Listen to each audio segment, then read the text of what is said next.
के नेता चंदन सिंह ने बयान दिया है। उन्होंने कहा है कि विधानसभा उपचुनाव में चिराग पासवान के प्रचार का प्रभाव देखने को मिला और गोपालगंज की सीट पर बीजेपी को जीत मिली। वहीं मोकामा में दोनों प्रत्याशियों के वोट के बीच का अंतराल 45,000 से घटकर 15,000 पर आज पहुंचा। आपको बता दें कि सुप्रीम कोर्ट के ईडब्ल्यूएस को 10% आरक्षण बरकरार रखने के फैसले को लेकर चंदन सिंह ने खुशी जाहिर की है और प्रधानमंत्री नरेंद्र मोदी का आभार जताया। देखिए, ऐतिहासिक फैसला है। चूंकि 2019 में केंद्र सरकार ने गरीब स्वर्णों को 10% आरक्षण देने की बात कही, अब सुप्रीम कोर्ट ने इस पे अपनी सहमति जता दी। 5 जजों की टीम ने इसको सर्वसम्मति से पास किया। देखिए, ये अपने आप में ऐतिहासिक है और ऐतिहासिक निर्णय है। अब जो गरीब स्वर्ण हैं, जो पैसे की अभाव में, तंगी में, जो मेधावी हैं, प्रतिभावान हैं, अब उनको मदद मिल सकेगी। जो आप समझ लीजिए कि पूरे देश में खुशी की लहर है और ये ऐसा एक विषय था जो माननीय सुप्रीम कोर्ट ने इसको आज हल करने का काम किया है। अब इसका असर बहुत दूरगामी दिखेगा। देखिए, बहुत खुश हैं क्योंकि हमको याद है कि जब स्वर्गीय रामविलास पासवान जी जीवित थे तो संसद में खड़े होकर गरीब स्वर्णों की आवाज़ बने और बराबर यह कहते रहे कि समय की जो मांग है अभी कि गरीब स्वर्णों को भी आरक्षण का लाभ मिलना चाहिए।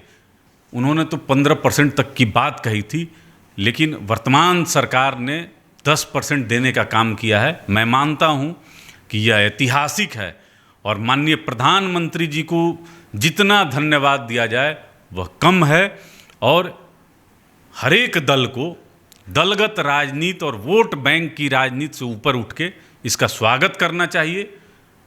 अभी आपने देखा होगा कि लोक जनशक्ति पार्टी रामविलास के राष्ट्रीय अध्यक्ष आदरणीय श्री चिराग पासवान जी ने ट्वीट करके इस पे अपनी सहमति जताई है और सुप्रीम कोर्ट का आभार व्यक्त किया है। तो हम सब इससे खुश हैं। चिराग पासवान जी की जो भूमिका एनडीए में लास्ट समय में ट्रम्प कार्ड साबित हुई, आपने देखा कि गोपालगंज में 2200 वोट से एनडीए वहाँ पर जीत हासिल की। ये सिर्फ चिराग पासवान के वजह से ही संभव हो पाया, क्योंकि वहाँ पर महागठबंधन में जहाँ एक तरफ 7 पार्टियाँ थीं, वहीं एनडीए में मात्र चिराग पासवान, वो भी लास्ट समय में 1 दिन प्रचार का मिला और एक जो जनसभा उन्होंने किया उसका असर दलित और सवर्ण समाज के जो युवा थे, महिलाएं थी, बुजुर्ग थे, सब पे बहुत गहरा हुआ और इसी का कारण है कि 2200 वोट से वहाँ जीत पाई। और मोकामा में अगर आपको याद होगा तो मोकामा में बराबर जो जीत अनंत सिंह की हुआ करती थी वो 40,000 से 45,000 के बीच में हुआ करती थी। इस बार भी उन्होंने दावा किया था, उनकी तरफ से दावा हुआ था कि अनंत सिंह का भी रिकॉर्ड उनकी पत्नी तोड़ेंगी। लेकिन चिराग पासवान के एंट्री से जो इनका वहाँ पर रोड शो हुआ वह एक विहंगम दृश्य था।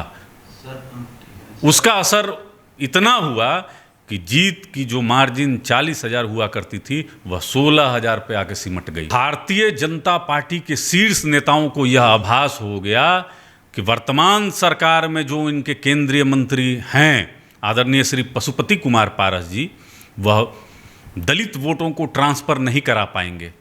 क्योंकि बिहार में दलितों के सबसे बड़ा अगर चेहरा अगर आज कोई है तो वह आदरणीय चिराग पासवान जी हैं, इसमें कहीं से कोई दो मत नहीं है। बिहार में जब गरीब दलित के बच्चे जहरीली शराब पीकर मरने लगे तो उनके दरवाजा पर बेटा बनकर अगर किसी ने जाने का काम किया तो वह चिराग पासवान थे। और भारतीय जनता पार्टी के जो शीर्ष नेतृत्व है, यह आभास उनको हो गया कि चिराग पासवान को अपने गठबंधन में लाना बहुत ज़रूरी है। मैं ऐसा मानता हूं कि चिराग पासवान जी का लास्ट आवर में आना भारतीय जनता पार्टी के लिए संजीवनी का काम किया। उसी का फल है कि यह जीत की मार्जिन जो है वह 40,000 से घट के 16,000 में आ गई। और एक और कारण है कि भारतीय जनता पार्टी 27 साल बाद मोकामा में चुनाव लड़ रही थी। तो ये अनंत सिंह जी की व्यक्तिगत जीत है।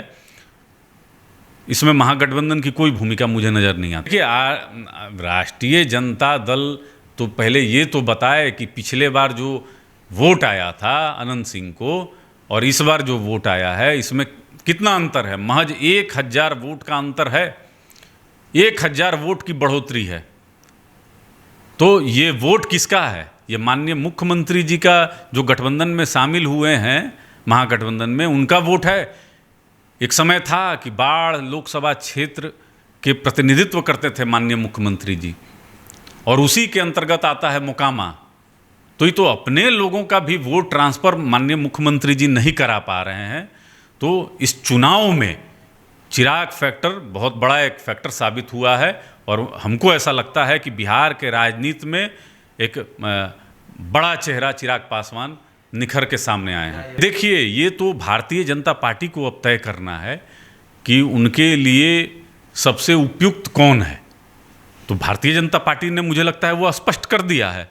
क्योंकि आप देखेंगे तो मोकामा और गोपालगंज में आदरणीय श्री पशुपति कुमार पारस जी कहीं दिखाई नहीं दिए प्रचार करते हुए, ना उनके पार्टी के कार्यकर्ता दिखाई दिए, वहाँ पर तो चिराग पासवान दिखाई दिए। तो भारतीय जनता पार्टी ने तो, हमको लगता है, यह स्पष्ट कर दिया कि उनके गठबंधन के और भविष्य के जो सहयोगी हैं वह चिराग पासवान हैं।